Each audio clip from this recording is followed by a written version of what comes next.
Asmadi Sukaryawan, MSI, PhD, dan Ibu Dr. Diah Kartikasari, MSI, selaku dosen pengampu mata kuliah Biokimia. Kami mahasiswa Universitas Sriwijaya, jurusan Pendidikan Biologi, angkatan tahun 2022.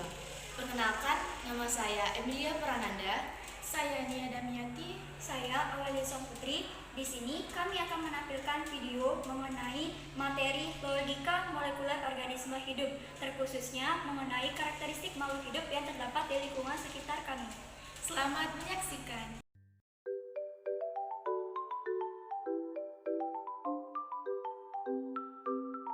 Mahasiswa mampu menunjukkan sikap tanggung jawab untuk memahami falsafah biokimia. Makhluk hidup tersusun atas molekul-molekul yang tidak bernyawa. Molekul-molekul ini kemudian akan saling berinteraksi satu dengan lainnya untuk melangsungkan serta mempertahankan hidup. Inilah yang disebut sebagai logika molekul organisme hidup. Lalu, apa sih yang disebut sebagai organisme hidup? Organisme hidup atau makhluk hidup merupakan setiap entitas individu yang dapat menjalankan fungsi-fungsi kehidupan. Organisme atau makhluk hidup ini berdasarkan taksonomi dapat dibagi menjadi beberapa kelompok, diantaranya yaitu manusia, hewan, tumbuhan, dan dapat pula berupa mikroorganisme uniseluler seperti protista, bakteri, dan archaea. Beberapa objek atau sampel yang kami amati antara lain adalah kucing, manusia, cacing, cicak, dan juga pohon pisang.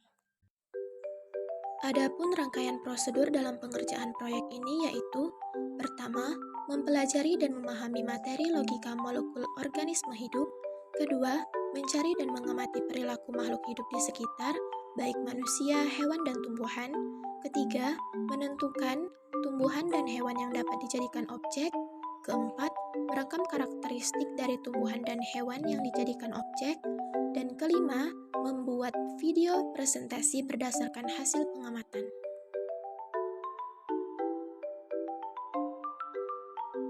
Karakteristik utama setiap makhluk hidup pasti bernafas. Pada saat bernafas, tubuh akan mengeluarkan karbon dioksida karena terjadi proses pembakaran zat makanan oleh oksigen.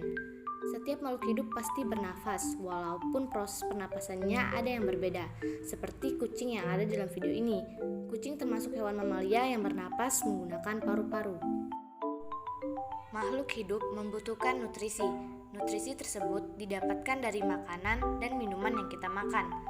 Oleh tubuh, nutrisi tersebut akan diolah dan diproses sehingga dihasilkan sebuah energi yang dapat membuat makhluk hidup bertahan hidup.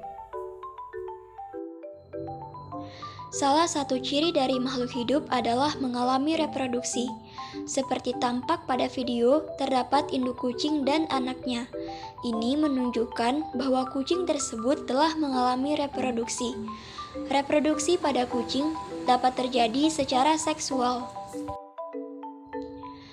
Selanjutnya, makhluk hidup seperti hewan dan tumbuhan dapat bergerak karena memiliki sistem gerak, seperti otot, sendi, dan tulang.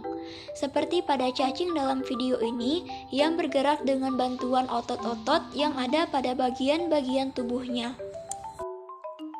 Setelah mendapatkan nutrisi dari makanan yang dimakan, lalu kemudian diproses juga oleh tubuh, maka akan menghasilkan zat-zat untuk tubuh. Salah satunya adalah zat sisa. Zat sisa tersebut dapat dikeluarkan dalam bentuk gas, cair maupun padat. Seperti pada cicak yang tampak dalam foto, ia mengeluarkan zat sisa dalam bentuk padat.